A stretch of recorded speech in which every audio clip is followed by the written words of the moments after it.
Chapter 131 Loot and Problems. You are listening at Novel Full. Audio. Within the first 2 hours of the dungeon run, the group already encountered 4 near-death experiences and managed to obtain a small pile of loot. Up till now the group had obtained Azurath tea grass, a special species of grass that can be used to brew herbal tea that has calming effects, obtained X5 bundles. Selling price 5,000 gold coins / bundle, blue spotted mushroom. A species of mushroom that has a psychedelic effect upon consumption. It's an extremely popular drug amongst the orc community. Obtained 2.4 pounds. Selling price 10,000 gold coins / pound, purple-colored inferior mana stones. Naturally forming mana stones of inferior grade, can restore up to 1,000 units of mana. Obtain 27 stones. Selling price 400 gold / stone, dragon bones. Bones dug up from a dragon carcass. Obtained 4 long bones, 10 medium bones, 55 short bones. Selling price 20,000 gold / long bone, 5,000 gold / medium bone, 1,000 gold / short bone. Overall the group had done a few 100,000 gold worth of looting in just 2 hours while mostly being scared for their lives. Slowly but surely they began realizing the true value of the dungeon. Holy smokes guys, if we continue to loot then at this rate we will all be able to make our university fees back in just 1 day. Even if we don't find anything big. Sebastian said as he became extremely cheerful. Sebastian had been dirt poor all his life and it was his first time earning so much money so fast and it released incredible amounts of dopamine in his brain. He thumped his legs in joy and his already small eyes became even smaller when he smiled with mirth as the rest of the group sighed in exasperation looking at him. Anna was a princess, although her finances were tight as a student she was still considerably filthy rich and did not really care about making a few 100,000 gold. Most of the treasures were discovered by her as she was extremely well versed in nature's flora and fauna. If it were up to the other 3 they would not be able to distinguish between the blue spotted mushroom and the other similarly blue-looking mushroom which was apparently poisonous. Asiva was also a princess by birth and although she did not think that a few 100,000 money was less at all, she was not a person who cared about monetary things in general. For her, even if she had no money at all, she could be happy if she slept knowing all her enemies were dead and Max was not fooling around with other women. While Asiva and Anna sighed at Sebastian because of his poor man mindset, Max sighed at him because of his low ambition. Sebastian my buddy, if you become happy with a few 100,000 gold, what will you do when we haul millions? A man must aim for the stars. Max thought as he petted Sebastian's head as if he were a nice good dog. Such a good day, Sebastian said, loving the beautiful feeling of being surrounded by tall nature full of treasures. He. It was at this moment that the group heard a weird laughing noise seemingly out of nowhere that echoed all around them. He. Max used scan, trying to understand where the sound was coming from but it was to no avail, he could not locate the enemy using his skill which meant that either the enemy was outside scan's range or the level of the enemy was too high for Max to detect.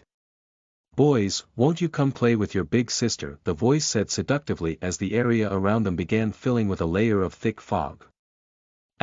Big sister loves dwarves, she loves the tall masked guy too, why don't the 3 of us play together? The 4 of them stood back to back as they had their weapons drawn, ready to fight at the first sight of the enemy. System notification. You have been assaulted by a mental manipulation attack, system notification. Your intermediary mental manipulation resistance, resists the attack, stab point 1200, ugh. Max groaned as he was stabbed in the leg by Asiva. Max hobbled away from her and wanted to scream at her but noticed that her usual beautiful crimson-red eyes changed into a hazy gray color and understood that she was under an illusion. One by one all 3 of his friends turned towards him with hazy eyes as Max realized that he was truly fucked this time around. A cheeky one aren't you? Ha. Well I have no use for the over-smart ones, you can just straight go to hell star. The voice that once sounded like that of a sweet woman changed into that of a horse demon really fast, as his 3 friends lunged straight towards himself with weapons drawn.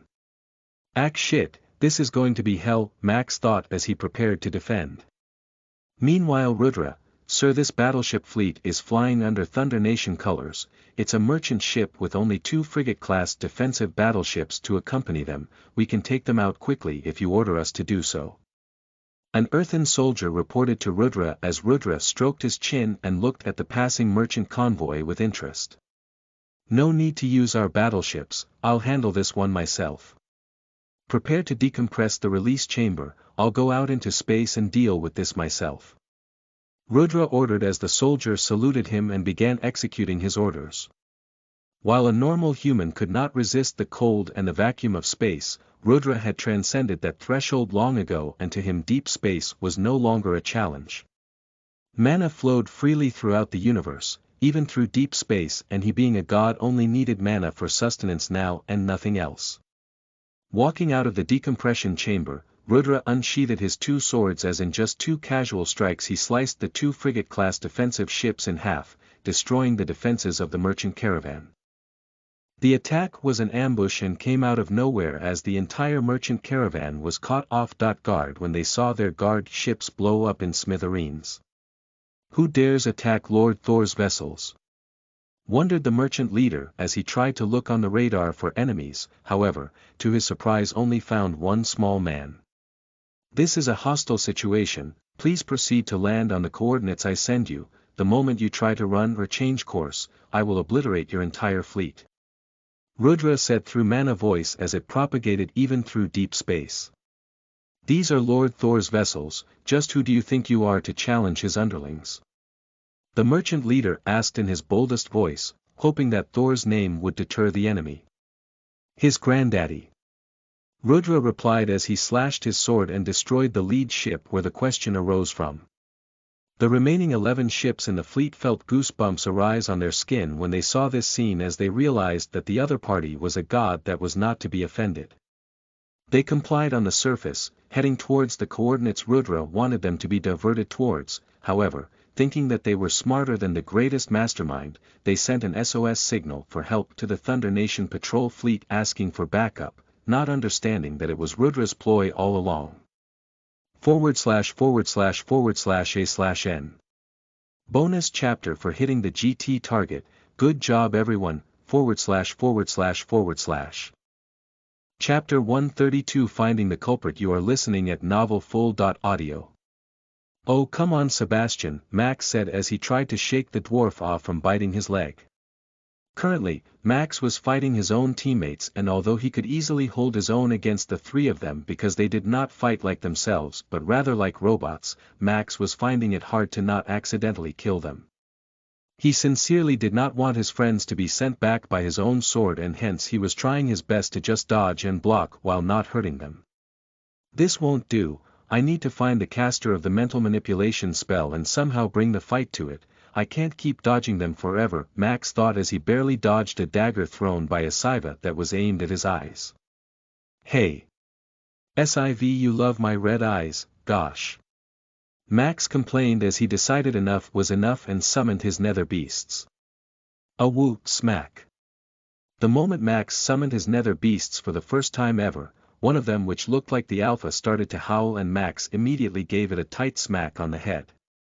You idiot, you want to become dragon food or bird food, then howl by all means, otherwise shut the fuck up.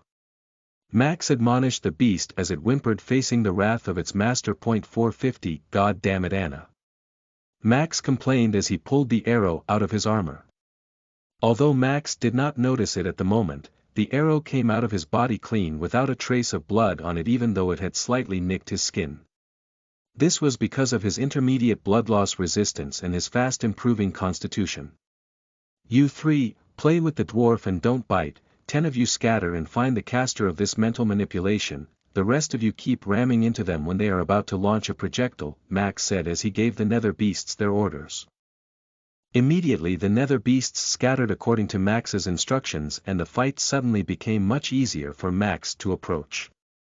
3 big strong nether beasts absolutely toyed with Sebastian. They knocked the sword out of his hands and kept making him roll back down onto the ground whenever he tried to stand up, until eventually they pinned him on the ground and all 3 of them sat over him to keep him rooted on the spot.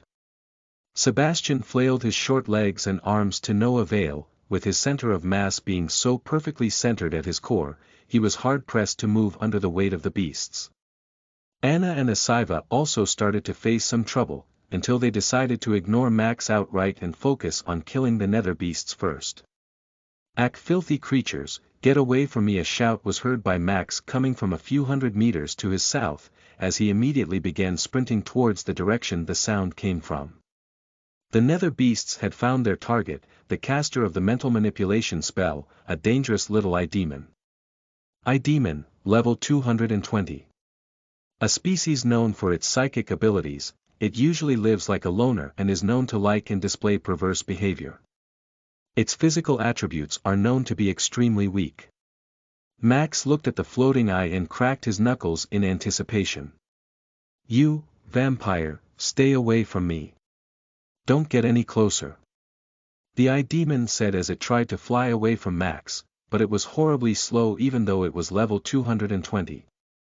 Ednel.co Max casually swung his bloodsucker in his hands and then waiting for the perfect opportunity he slashed the eye demon in a way that only the tip of its eye was scratched. 2200 Ag, the eye demon howled in pain.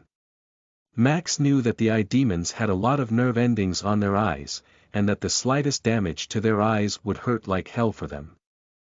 If it were just up to Max, he would never be able to locate the eye demon as they were experts at hiding from scan spells and the naked eye. However, it could not hide its demonic stench from Max's nether beasts and was found out.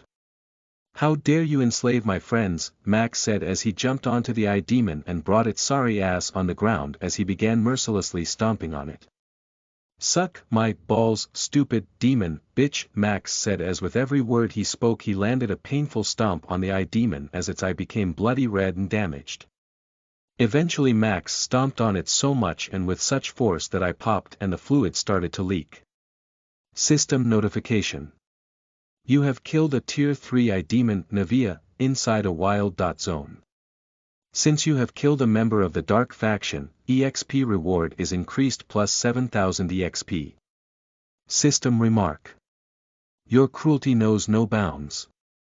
Max stopped stomping once he got the confirmation that the demon was dead as he whistled his dogs to come nearby as he mounted one of them and asked it to go back to the others. Asiva and Anna looked extremely disoriented when they finally broke free from the spell as they panicked a little seeing so many nether beasts surrounding them. "Stupid dogs, get over me. I'm Sebastian the son of Thor, I'll blast lightning over your corpses and turn them to dust if you don't move." Sebastian said, however, his threats were to no avail as the dogs only snuggled their butts onto his back even more comfortably as a response. "Don't wipe your arse on me, foolish dog, Ack Raven, thank Odin you're here, get these dogs off me," Sebastian said as Max chuckled seeing his condition. Calling the dogs off, Max scanned the expression of the group and started to give them a summary of what had just happened. /////A/N. Bonus chapter for hitting the PS target, good job everyone, ////. Chapter 133 Setting up an ambush. You are listening at novelfull.audio. The group was a little shocked to know that they were enslaved and controlled by an eye demon, however, even more shocked to see 25 ferocious tier 2 nether beasts obey Max's every command. While Max dismissed 22 of them, he kept one for Sebastian to ride on and 2 to scout ahead. The group had learnt the hard way that Max's scan was not guaranteed to detect incoming dangers and hence they now added an extra layer of protection in the form of the nether beasts. "We are way too weak in this dungeon," Asiva said, ashamed of falling under mind control and attacking Max. "Yeah, sorry ma, Raven, we'd be toast without you," Anna said, as she got a stern glare from Asiva for almost using Max's real name. "I don't like your dogs, they stink," Sebastian said grumpily as he rode the same stinky dog against his will. Sebastian was way too slow when it came to running away from danger, hence the group had voted for him to move on a mount and that is how he ended up in this situation. Arif, the scouting hound, began to growl ahead giving the group a signal that something ahead was wrong. Max quickly used scan and found out that there were a few humans walking ahead. "Humans or some other bipedal species," Max said, realizing that they may be some other species too. Anna tightened her armor and pulled out two of her strongest arrows as she used them as support holds as she climbed a nearby tree with extreme agility. Wow, Sebastian commented looking at Anna climb as he then looked at his own short arms and wondered if he could do it too. Anna reached the tree top and found out that the group moving ahead was composed of none other than their own academy colleagues. It was a group of 5 students, including the angel Firiel and the mage Zeref. All 5 members of the group looked to be critically injured and looked to have just barely escaped a battle. Their armor looked charred and some of them were missing a limb in what Anna could only assume was reduced to dust by a powerful dragon breath. Quickly climbing down, Anna said, "They are our lovely classmates Firiel and crew, seems like they have battled a dragon and ran for their lives with their tails tucked. We could attack them and loot everything they have obtained up till now from their corpses." There was a certain coldness to Anna's voice when she suggested this and all eyes naturally moved towards Max. Although there was no set power dynamic in the group, with Max proving his reliability time and time again, everyone else psychologically began looking at him as the leader. Max thought about attacking Firiel and crew for a second and weighed the pros and cons of doing so. Max did not want unnecessary beef with his own classmates, however, the opportunity was too good to pass on and hence Max decided that even at the risk of offending an angel he wanted to fight for the treasures they had on them fair and square. "We attack, but we do it smartly. We set up an ambush and take out Firiel first. I'm sure we can deal with the rest if it comes down to it," Max said as he began brewing a plan in his mind as to how exactly to set up an ambush. Whistling for his nether beast, Max made a slight cut on its abdomen such that it kept leaking a steady stream of blood as Max instructed the beast to quickly but discreetly run a circle around the enemy group. "Anna, take the trees, aim for the throat of Firiel first. Asaiva, create the opening distraction with an exploding dagger. Best case scenario would be you blow Firiel's head off. And Sebastian." Max stopped midway giving the orders as he looked at the eager Sebastian and wondered what he could even do. "Ride the nether beast into battle and wreak havoc," he said eventually as Sebastian began beating his chest as if he was a primitive ape. Death Circle. The moment Max felt that the circle of blood was completed he used his move Death Circle and caught Firiel's group completely off guard. "I have suddenly started to lose 2 HP every second, what's going on?" "Me too, I'm losing HP as well. Am I poisoned? Am I bleeding?" Everyone began inspecting their own bodies as to why they suddenly started to lose HP and it was in this distracted state that Asaiva threw a deadly dagger aimed straight at Firiel's neck. Ambush. Firiel screamed as she narrowly dodged Asaiva's attack, however, unfortunately for her the dagger exploded right near her ears, and although she dodged it the explosion knocked her to the floor with a ringing ear pain. 1750 swoosh. 4500 critical hit. The moment Firiel was down and clutching her ears in pain, Anna immediately let an arrow loose and pierced her neck clean as she killed Firiel with the attack. Mwahahahaha. Sebastian laughed like a savage as he rode into battle over a netherbeast and stabbed an armless student in the gut causing .1200 damage. Arrows, daggers, and many more hounds attacked the group viciously from all directions as Max casually strolled onto the battle location with Bloodsucker in hand. It's the Hound," Zeref said as he looked at Max with shock and horror. "We are colleagues, this is despicable. You should be ashamed of yourself," a student said to Max rolling in pain on the floor as Max used an overhead slash to send him to the afterlife as he said, "I'm very very sorry, I'm indeed extremely ashamed. Your speech before death has opened my eyes." The faces of the group turned deathly pale when they heard his words, then slowly into a shade of red as they were angered by Max's shamelessness to their cores. "Why you?" Zeref growled in anger as he tried to conjure a spell but was mercilessly shot down by Anna. "Why you what? I have already decided to attack you guys, now we are enemies. What point is there to talk to me before you die? Just shut up and save your breath for the reunion session outside the dungeon. There you can rant all you want," Max said as he sliced Zeref's head off. Chapter 134 Dragon Egg. You are listening at novelfull.audio. D. Sebastian tried to say it but his tongue kept stuttering. Max petted his head and tried to calm his friend down, but after 20 seconds of constant buffering Max decided to complete his sentence for him. Yes, Dragon Egg. Oh la la la, Sebastian said as he whistled in joy, giving the other three members a mini heart attack as Max instantly used a scan to see if the idiot had attracted an aerial assault or not.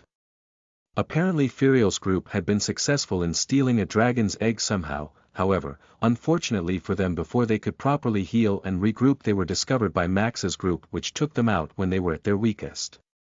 Green dragon's egg. A green dragon egg of unknown gender. Can be claimed as a pet. Why did they not bind it to someone? Anna asked, not understanding why they would not bind the egg instantly upon obtaining it if it could be bound. They probably wanted to sell it and distribute the loot evenly. That group did not have the close dynamic that we do. Green dragon eggs go for over 100 million gold coins at times, so it's pretty valuable treasure, but we know who needs it the most, Asiva said as she looked at Sebastian hugging and rubbing his beard against the dragon egg. Everyone in favor? Max asked as all three of them raised their hands showing their approval. Alright, Sebastian, you can go on and bind it. Max said with a smile. Sebastian was caught off guard with this comment. He was not dumb, he knew that dragon eggs were incredibly precious, so he did not actually expect the group to hand him one. Guys, I can't, he said, sounding much more like his old self rather than the cartoon dwarf he had recently become.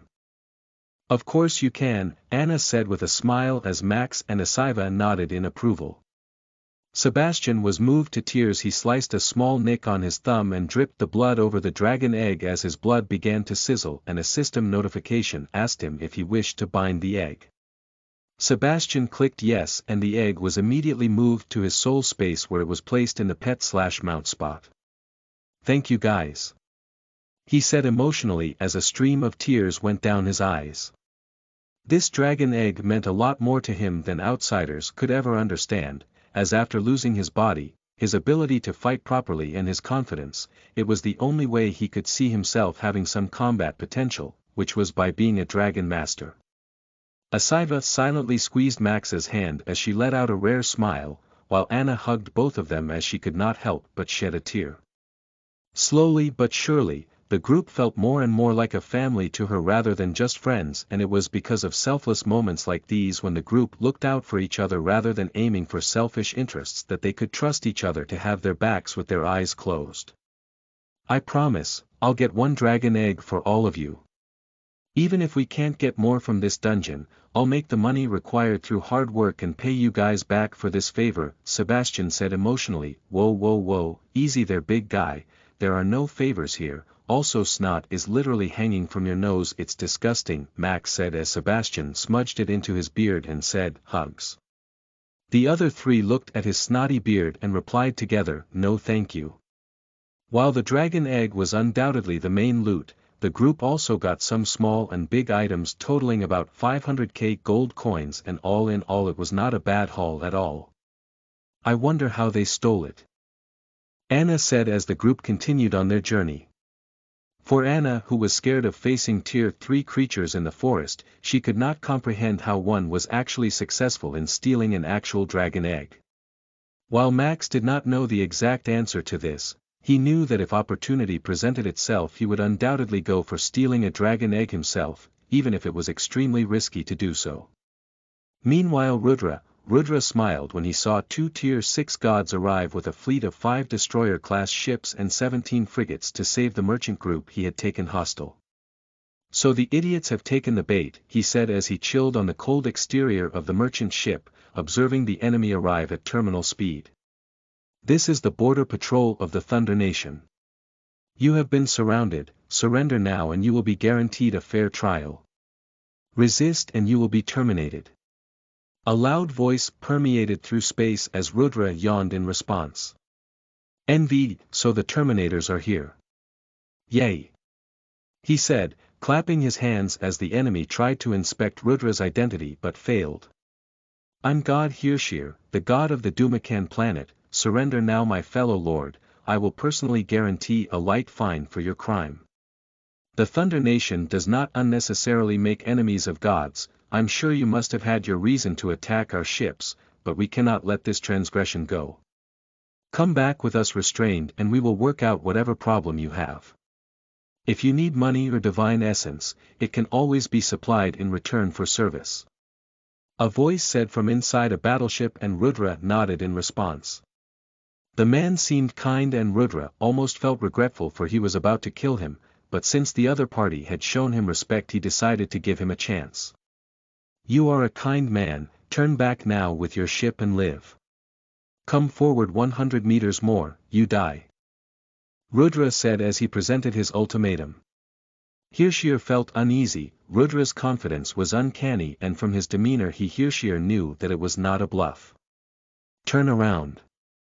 Hirshir said decisively as he decided to listen to his gut feeling. My lord. His men questioned, unsure if it was ethical for them to do so. Turn. Hirshir said angrily as the soldiers obeyed. Hirshir grit his teeth. He felt like a coward. However, the attack he saw in the next instance made him realize that it was the best decision he could have ever made in his life, as with just one supremely powerful sword slash, the man on top of the merchant ship destroyed 4 destroyer-class ships and 17 frigate-class ships at once, while also critically injuring the god inside one of the destroyer-class ships. Hirshir's heart jumped to his throat as he looked at the blonde-haired guy smiling casually, looking in his direction as he wondered just what sort of beast had the Thunder Nation provoked and why. /////A/N. Bonus chapter for hitting the GT target. Good job everyone, ////. Chapter 135 Asmodeus the Wicked. You are listening at novelfull.audio. Meanwhile Nancy, ever since Nancy put on the pretend crown on her head, her life has not been easy at all.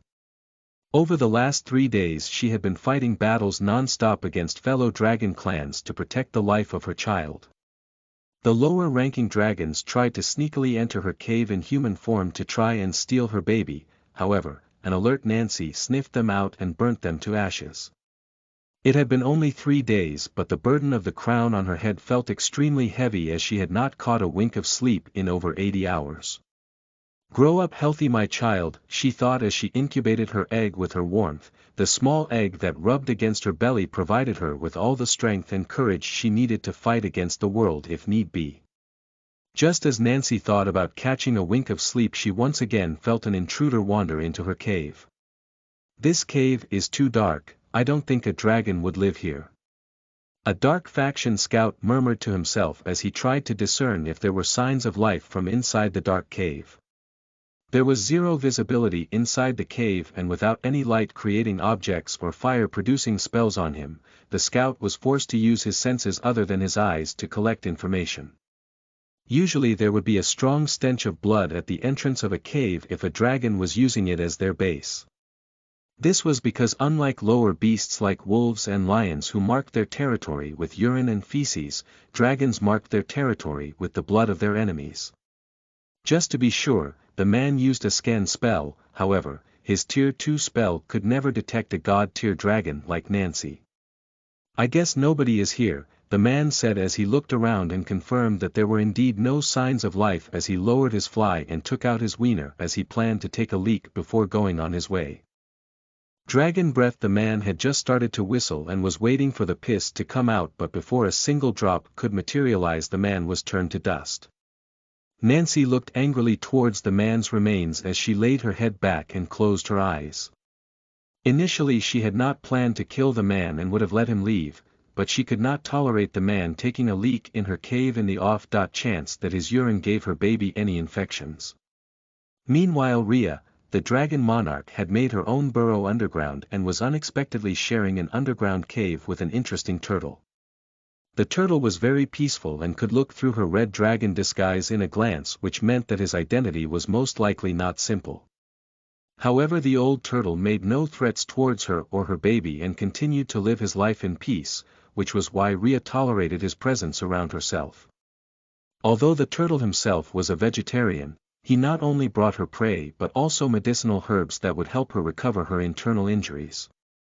Although Rhea did not understand why the turtle went to such lengths to care for her, she was most grateful for it, because with him taking care of her needs she could lay low underground without the risk of exposing herself to other dragons and the outside world. Her baby grew stronger and stronger every day and she could feel incredible vitality coming from inside the egg. She had sacrificed a large portion of her powers for the baby to be born with fate-defying power and abilities, and for now it seemed like her efforts would most likely not go to waste. Meanwhile, Asmodeus, reporting to Demon Captain Asmodeus, 7 Ninth Scouts have returned, sir. They have possible leads on Dragon Caves. 2 scouts have not returned, sir, and are most likely dead in action. A dark faction soldier said as he reported to Asmodeus. Good, dismiss the 7 locations where the scouts returned alive, explore the 2 areas where the scouts died more aggressively. If the scouts found a dragon cave and came back alive, it's impossible for that cave to contain the dragon monarch and her egg. Asmodeus said as he used his wisdom to great effect. The soldier saluted Asmodeus and quickly relayed his orders, as moments later another soldier entered. The scout you sent to find the kids has returned empty-handed. He was unable to locate the kids this time. The soldier reported as Asmodeus frowned deeply. If he can't even find kids, then there is no point for him to live. Kill him, make sure he doesn't get paid a single cent when we go out. How dare he find nothing but still have the courage to show his face back here. Unacceptable, Asmodeus said as he passed his judgment on the matter. Although it was only day 1 inside the dungeon, Asmodeus wanted to cut no slack in achieving his 2 objectives as soon as possible. While he made some progress on day 1 as he could now narrow down which direction to focus his efforts on in regards to finding the Dragon Monarch's egg, the fact that he had no lead on Sebastian and group pissed him off. For weeks I was starved and humiliated by your father Sebastian. I'll be damned if I don't at least torture you and your friends for a few days. Asmodeus said as he cracked his knuckles in anticipation of the moment when he got his hands on them. // This bonus chapter is sponsored by patron Anton Kartunen. Please thank him in the comments for this one. Also, I'm wondering if I should start a holiday riddle event once more just like last year. Let me know in the comments if you guys are interested in that. // Chapter 136 Under the Starry Sky. You are listening at novelfull.audio.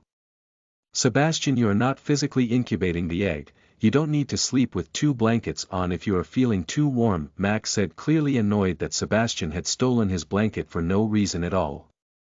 After an exhausting day, the group found a safe spot to camp for the night and Asiva decided to take the first watch while Max was supposed to cover the second watch. The night time inside the dungeon was extremely dark and only Max and Asiva with their bloodline gifts of night vision were able to see clearly in the dark, making the 2 of them the only possible candidates to keep the night's watch. What if my baby feels cold though, Raven? Sebastian countered with a puffed face as Max rolled his eyes in disbelief. You are not the mother of this egg, it's literally stolen from an actual mother. Are you even hearing yourself? Max exclaimed in exasperation. However, it was to no effect. You are mean for no reason today, Sebastian said as he covered his face with 2 blankets, showing his unwillingness to continue the conversation in a childish way.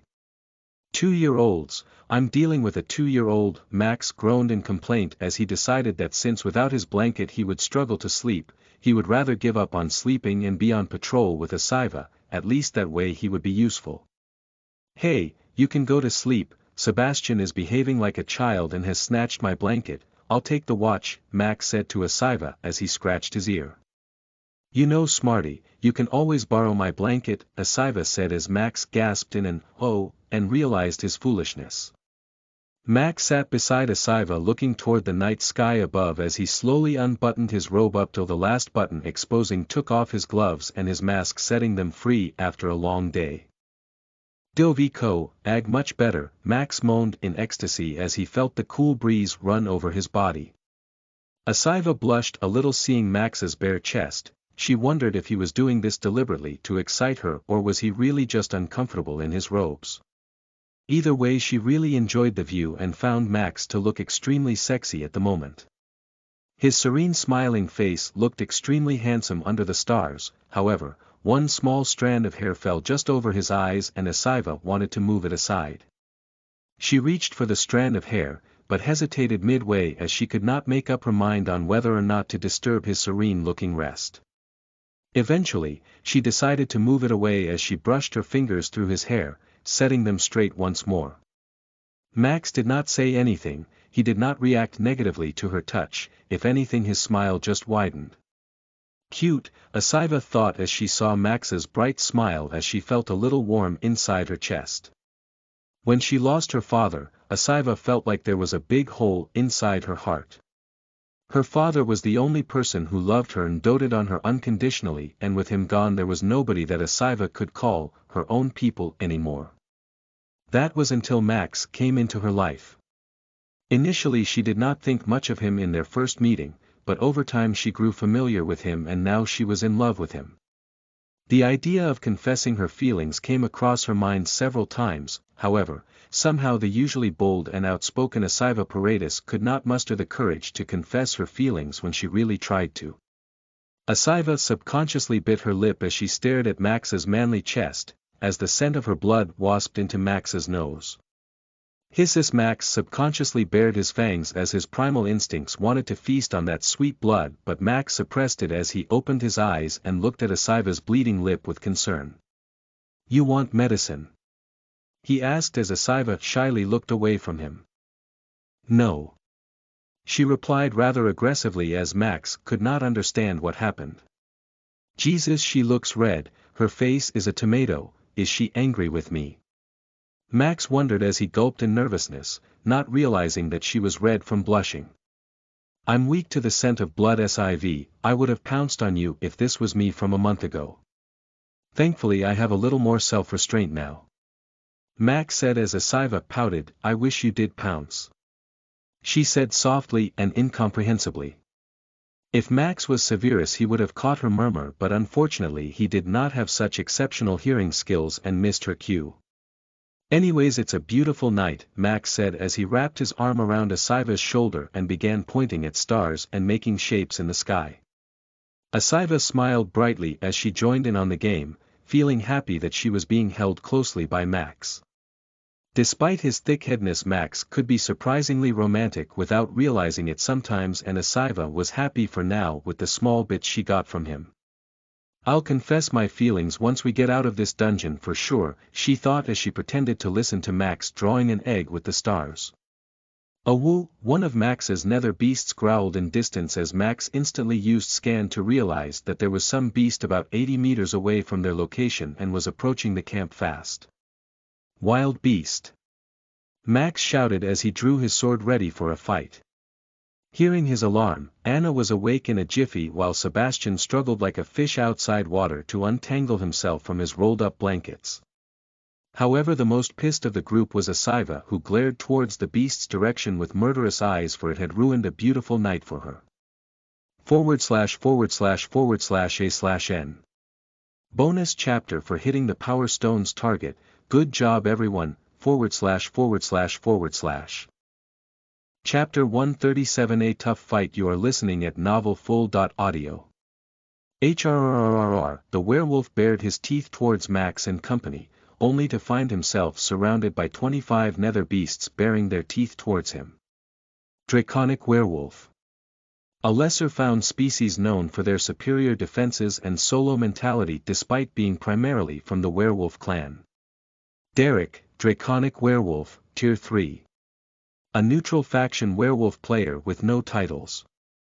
Max instinctively took 2 steps backwards. This was not a simple beast to fight. Most likely the werewolf had already scouted out the group and still decided to barge in, knowing full well that it was outnumbered. "Guys, we need a plan," Max said as he tried to think of a strategy. However, for some reason Asiva decided to YOLO this fight as she threw exploding daggers towards the werewolf and charged. "SIV, Max shouted. However, it was already too late. The werewolf had decided to engage with Asiva first. "Cover her!"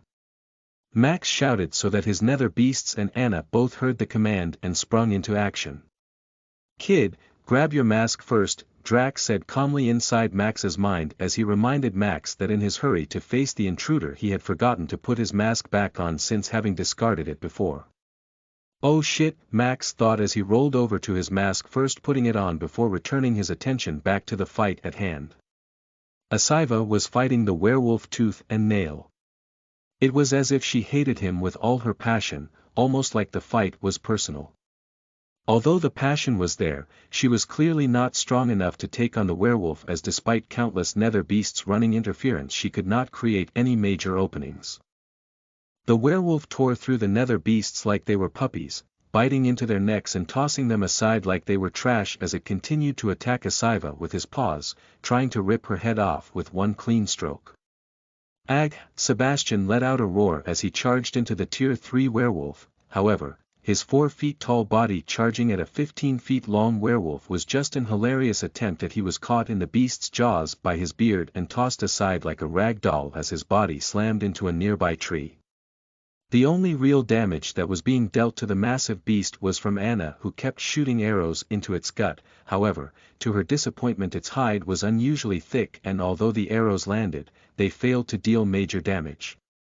Death Circle. Max activated the Death Circle by asking one of the nether beasts to bite its leg and run around the territory in a small circle, as Max intended to create psychological pressure on the beast by constantly draining its HP.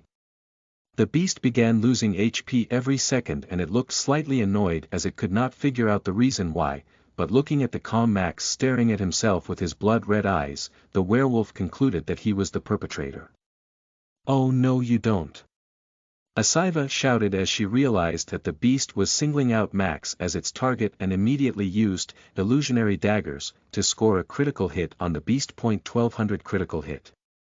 The beast's HP went down a little, but it was nothing substantial compared to its overall massive green HP pool, as the reality of the situation finally hit the group that even with a critical hit they could only deal a total of 1200 damage on the beast.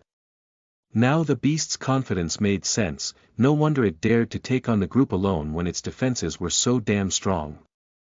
"My regular arrows do a pitiful 0.125 damage, guys.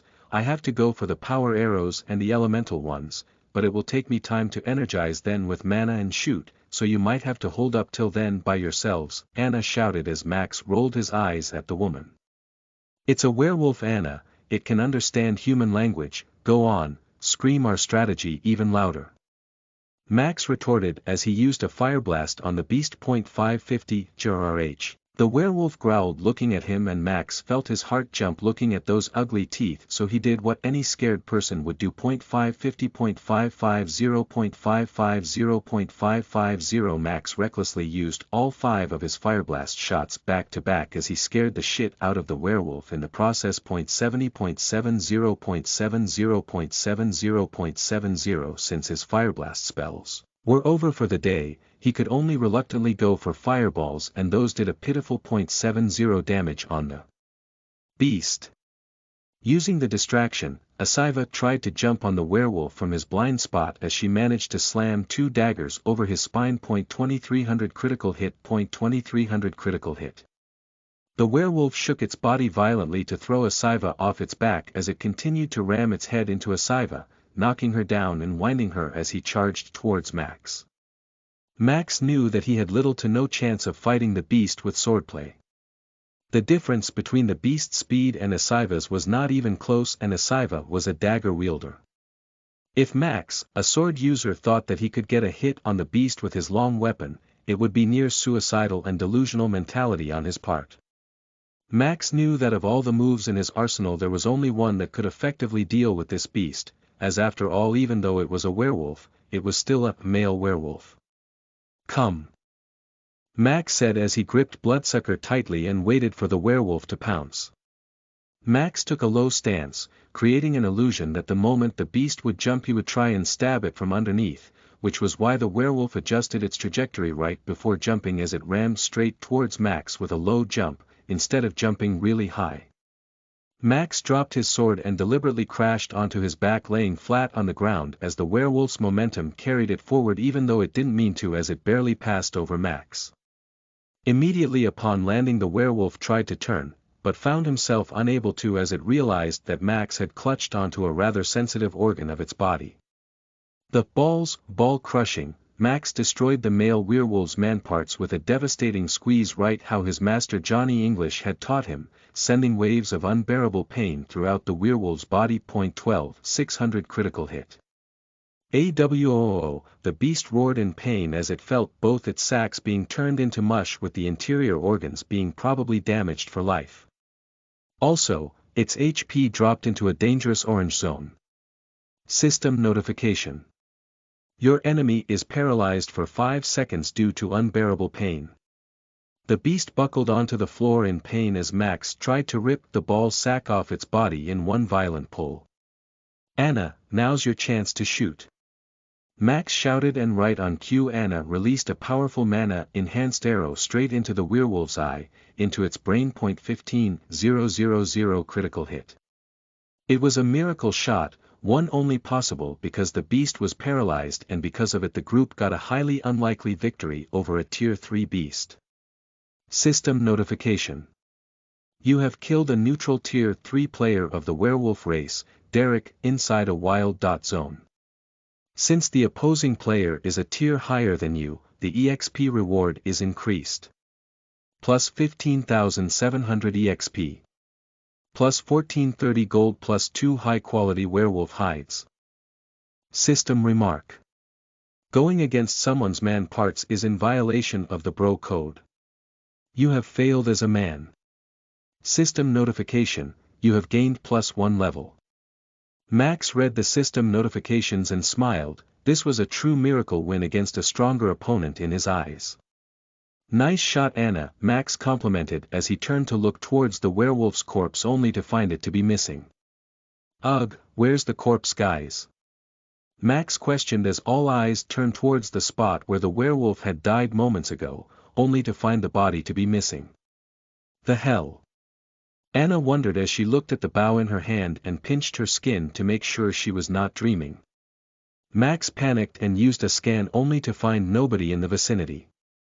It was like the corpse had just vanished into thin air. Let's get a move on, we don't know what might be lurking in these parts of the woods, but I definitely don't feel safe.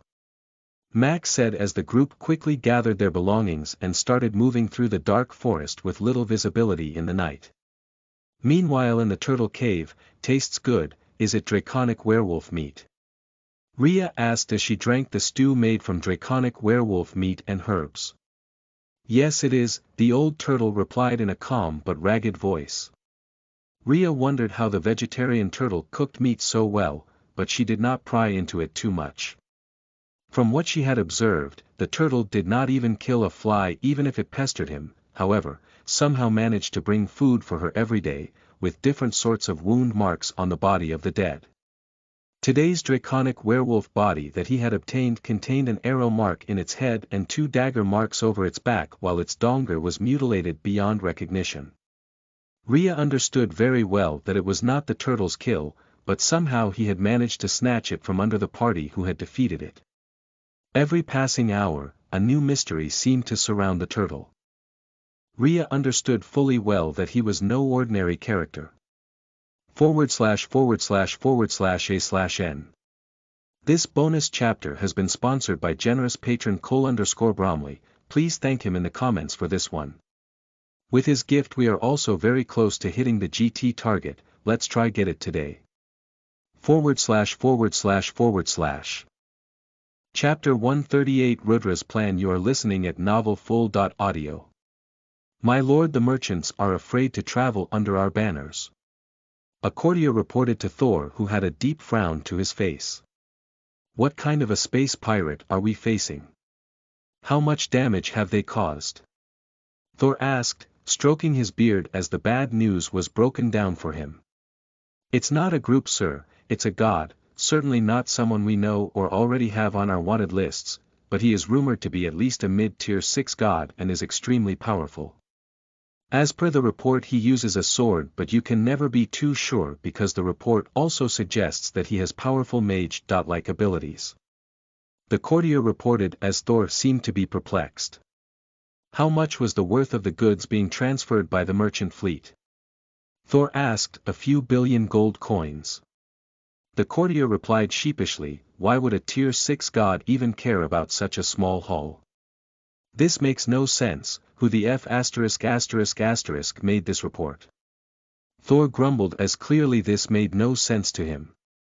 If one had god-like abilities and strength, they would rule entire planets, and even if they were going for looting they would take control over galaxies with abundant resources, not merchant ships worth little money. The only thing that I can think of is, the god had a personal beef with the merchant fleet somehow and took it out on them. It's certainly unfortunate, but it happens. Tell the merchant union to not be too afraid and fly out normally and attach added security measures to their fleet. If push comes to shove we will send strong gods to save their fleet. Thor said as he dismissed the matter for the day. The very first terrorist attack that Rudra had launched had rattled the merchant union of the Thunder Nation. The reason they were rattled was because of the stories of the one survivor ship that Rudra had let go, whose members said that it took the enemy one move to obliterate the fleet and injure a tier 6 god, and 2 more to finish him. However, Thor had concluded the matter as an isolated incident, so the merchant union could only uneasily restart business as usual. What Thor and his courtiers missed out on completely was the contents of the goods being transported by the merchant fleet. Albeit only worth a few billion, the merchant fleet was transporting rhodium crystals and high-grade steel that could be used to forge weapons. Rudra's attack on this particular merchant ship was strategic. He was not a fool who did things without thinking them through, as while Augustus had been preparing for war since ages, having already ramped up production of weapons and import of energy crystals and food to create a huge strategic reserve, the Thunder Nation had not been doing so. Rudra wanted to target their existing reserve pool even before the war started, so that when they actually became desperate for weapons and energy they would find that they were in a big shortage of both and would bleed to import them from the outside through supply lines that could always be choked. Rudra's plan had many layers, and for now it was only the start of his plans, as the scale at which he planned to launch terrorist attacks on Thunder Nation's merchant fleet, he was sure about immobilizing the organization completely after 3 months' time. If his execution was perfect, by the time Thor would begin to realize what was going on, it would already be too late. Meanwhile, Asmodeus, my lord, it's that cave. A subordinate said with a trembling voice as he pointed out the cave where it was suspected that the Dragon Queen was resting with her egg. The scouts had confirmed a black dragon spotting in the vicinity, and with the stench of blood being so thick in the air, one could get the hint that a powerful dragon rested inside. Asmodeus' initial guess was right. The 2 scouts who had died during the initial scouring turned out to be the best 2 directions to explore. While one of them turned out to be a den of a very powerful tier 6 earth dragon, the second one was the one that the group was most likely looking for. The reason why the Asmodeus was confident that there may be a dragon monarch inside was because of her leaking aura in the surroundings. Grown men started to shake and cower for no reason at all while they entered these surroundings, and the temperature felt extremely cold compared to the rest of the forest. Unlike the rest of the forest, no bird or animal could be seen lurking in these parts, while the cave itself felt eerily quiet. Your orders, my lord? One subordinate asked as Asmodeus bent down to touch the soil beneath as he tried to figure out a plan. After a while he said, we burrow into the ground and wait for our opportunity. Barging into the Dragon Monarch's den without a plan is just plain stupid, and I'm not here to throw my life away. We wait for her to leave, or for some other dragon to lure her out for a fight, and then we run in to grab the egg. So scatter around and start digging. As per Asmodeus's order, the men immediately got to work and began digging man-sized holes into the ground for the group to camp inside of. Any news on the kids? Asmodeus asked the leader of scouts as the man shook his head and said, none yet, but we will have something by the end of day 2. Asmodeus was visibly angry, but he controlled his rage as he patted the scout leader on his shoulders and said, let's hope you are right, because if you don't come with some concrete news for me by the end of the day, I'll then see you on the outside. Chapter 139 The Turtle Steel continues. You are listening at novelfull.audio. Meanwhile, Max, after spending a night with little to no rest, day 2 inside the dungeon was upon the group. Thankfully Max and Asiva could recover stamina by pretty much just consuming blood and could function well under such little to no rest circumstances. Having brought an abundant supply of blood bags with themselves, the two of them had recovered back to nearly 100%, as only the slight mental fatigue lingered. Anna and Sebastian were struggling a little with their actions and words being visibly sloppy as Max understood that the group would badly need an afternoon nap if they were to continue scouring the dungeon at full efficiency. However, for now they continued their looting spree while avoiding difficult opponents. It sucked to be only tier 2 in this vast universe full of powerful creatures. It was said that every being was tier 0. It was the trash of the trash level that was the birthright of even the weakest species. Tier 1 was akin to the strength of a grown adult. Anyone could reach tier 1 strength in their lifetime with little to no effort, and it was the tier where a vast majority of the universal population not involved in combat was usually stuck at. Tier 2 was basically the limit of what a normal human could ever dream to reach without mana. It was the power level attained by the highest levels of internal energy masters and martial artists, as it could help one perform many feats of strength that a common man would never be able to. However, it was still a very ordinary power level compared to the true mighty of the universe and absolutely nothing to write home about. A tier 2 player, regardless of race and gender, was still pretty ordinary in terms of basic needs such as food, water, oxygen, and needed conditions that supported life to thrive. All this changed when one stepped into the tier 3 realm. A tier 3 player became much less reliant on life-supporting conditions and became much more reliant on mana to fuel their bodies. Although it was not a 100% substitution and one still needed food and sustenance while in tier 3.4.5, the reliance decreased significantly as one progressed and one could easily go for weeks or months without needing both. If Max and his friends were tier 3, they would not be troubled by the lack of rest that they felt today. "Guys, look, it's a Tarantaran fruit," Anna said excitedly as she pointed at a fruit hanging from a tree a few meters away. Max looked towards the fruit with puzzlement as he tried to inspect it to understand why it was so special. Tarantaran fruit. This fruit is a rare treasure that gives the consumer a lot of EXP upon consuming. An EXP fruit. Max said, puzzled. He had never heard about these experience-giving fruits before. It's a very dangerous fruit, although it gives EXP. The tree that it hangs from is actually a dryad. It will most likely kill you with a piercing branch strike when you try to climb it, Anna said with a chuckle as Sebastian, who was preparing to climb the tree, took a clean U-turn as if he had never intended to climb it in the first place. Asiva threw an arrow towards the fragile-looking branch that was holding the fruit in place, but to her surprise the dagger clanked on the branch as if it were metal and fell without dealing any damage. "What the?" Sebastian exclaimed as he looked shocked that the green-looking soft stem was actually so powerful. "The branch is strong, it's not easy to break it unless you set it ablaze." "So Raven, please do the honors," Anna said as she flinched away in fear of Asiva hitting her head for accidentally almost blurting Max's name. Although Asiva did give her the "I'll kill you" look, she did not actually hit her as Max used a fireball spell to set the branch holding the fruit on fire.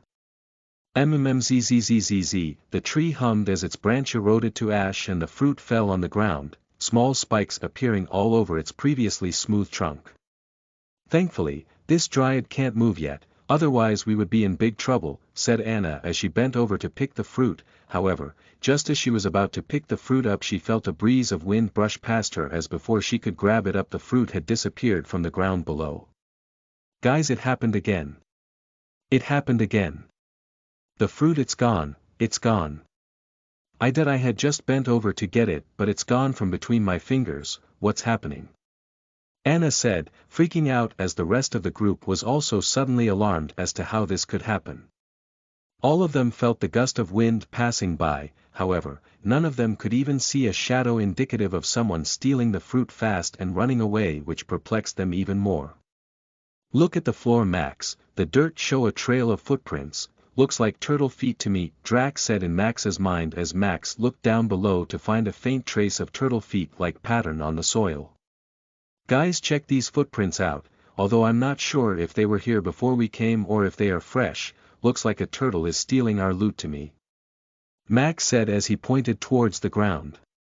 No, it's clearly a tortoise raven. Turtles don't have feet, Sebastian pointed it out. Yanunjo turtles do, Daffrey turtles do, Mavery turtles do. Immediately Anna, Asiva and Max spoke the name of a species of turtle which had feet as Sebastian felt like crying. But if they have feet they are tortoises then. He said sheepishly. Also aren't turtles supposed to be slow on land? Sebastian asked as this made no sense to him. It may be a ninja turtle, Max said as the other three asked together, what's a ninja turtle? Max sighed deeply. He forgot he was not playing Omega and the people around him were not from Earth. As he said, it's a TV show from Earth, forget it, you guys won't get this reference. Anyways, we need to be more careful about our loot, we can't have it stolen away all the time. The other three agreed as they continued on their journey. //////n. Bonus chapter for hitting the GT target, good job everyone. I have decided to host the riddle event for 2 weeks and will be asking riddles every Tuesday, Thursday and Saturday for the next 2 weeks from 12th to December 26th. To give the non-privileged readers a chance, the riddles will be posted over Discord only. Here is the link to the server if you have not joined already. https://discord.gg/6wvfksqprt// Chapter 140A Lucky Break. You are listening at novelfull.audio. Reporting to Captain Asmodeus, the children have been located, the leader of the scout said with great relief. Oh, are you sure it's them? Asmodeus asked with excitement in his voice.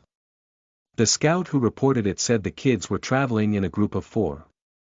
A female vampire with amber eyes, a dwarf, an elf and a masked man with blood-red eyes. The leader of the scout replied, then it's them without a shadow of a doubt, ha ha ha ha, it's time for revenge, Sebastian. Asmodeus said as he rubbed his hands in glee. How far away are they? Asmodeus asked, ready to go instantly. 4 hours walk, the scout leader replied. Asmodeus wanted to go instantly, however, the mission of securing the egg was much more important, hence, he could only reluctantly say, send a squadron to capture the kids alive. I'll torture them a good while before they beg to die. Yes, Captain, the scout replied as he immediately got to work. Meanwhile Max, the scent of blood, it's very strong in this area, Max said as the smell of blood wasped into his nose. Well, dragons like to mark their territory with blood, so this means we are most likely approaching a dragon's territory, Sebastian said subconsciously as the other members threw a glance at him in astonishment. How do you know this information? Anna asked, impressed by Sebastian's knowledge, realizing that he had never heard this piece of information before in his life but somehow managed to recite it in this moment. Sebastian stuttered, it's probably because of the demon, the priest told me he deliberately extracted the demon's knowledge and put it inside of me. At times I feel like I have all these incredible memory reserves, but somehow when I consciously try to tap into them, I can't recall anything. But subconsciously I know shocking things. Max patted Sebastian on the head. The dwarf had been through a lot, but if he managed to get a demon's memory pool it was certainly an extremely valuable asset. Guys, if we are in a dragon's territory it's best to tread with extreme care. There could be a nest nearby, but if we are unfortunate there can also be a living breathing dragon nearby, Max said as the group instantly began walking in a tight formation, conscious of every step they took, making sure not to make any unnecessary noise as they scanned the area for potential dangers. The group was lucky and had encountered a yellow dragon's nesting area with 2 extremely plump-looking yellow dragon eggs inside, ripe for stealing. Max shivered at the sight of the 2 yellow dragon eggs. There was no mother dragon incubating them at the moment, which meant that they had perhaps come at a golden time where she had gone out to hunt for food. Max scanned the area just to make sure and indeed there was no mother dragon nearby. Yellow dragon eggs, we can steal them, Max said with uncertainty behind his voice, as he looked at his comrades for confirmation. Everyone felt an adrenaline rush at the moment. This was a heaven-sent opportunity for the group because they could potentially steal 2 dragon eggs as easily as taking eggs from a hen pen. We should steal it. We are not adventurers if we don't make use of this opportunity, Anna said with conviction in her voice as she looked at the dragon eggs longingly. All right then, let's do it, Asiva said, revealing a rare smile as she clutched her daggers. Okay, but who gets them? Sebastian asked, as being the only one with a dragon egg he did not need one, and with these two added to the group's collection it would leave only one of them without their own dragon egg. Asiva wanted to say that it should be herself and Max who should get them, but before she said anything Max's voice could be heard loud and clear. What kind of question is this, Sebastian, my buddy? Ladies first, of course. Max smiled as he said this, as the group's respect for the guy increased tenfold because of this one casual comment. The appeal of a dragon egg was not small. There was no guarantee that the group would encounter a chance like this again, but still Max was ready to let go of the opportunity unselfishly, just for the sake of his friends. This was truly admirable. Ah, thanks ma zzz, Raven, thanks, Anna said as she hugged his arm and Asiva glared daggers through her. Asiva was sure that one of these days Anna was going to cause big troubles for Max, as she clearly had little self-restraint. Enough chit-chat, the mother dragon can come back any second. Quickly go and bind yourselves with the eggs before transferring them to the pet space as we run. That way even if we die, we still have the eggs. Max said as Anna and Asiva nodded, sprinting quickly towards the nest and binding themselves to one egg each. The adrenaline rush the group felt in these 30 seconds was unreal, as every second they spent felt like an eternity because of the uncertainty of the mother dragon's return. Although Max and Sebastian said nothing, their minds kept shouting, faster, faster, let's get out of here, and their heart rate kept racing. Eventually, as the girls returned, the group did start sprinting out of the area like there was no tomorrow, smiling and laughing, thinking they had pulled it off successfully, only for their worst fears to turn into reality as they heard an angry dragon's roar on their back. Roar, system notification. You have heard an angry dragon's roar. You have been affected by dragon's fear. All stats are reduced by 15% for the next 15 seconds. The group gulped a mouthful of saliva as they started running even faster. It seemed like the mother dragon was back and was hell of a lot angry to see that her babies had been stolen away.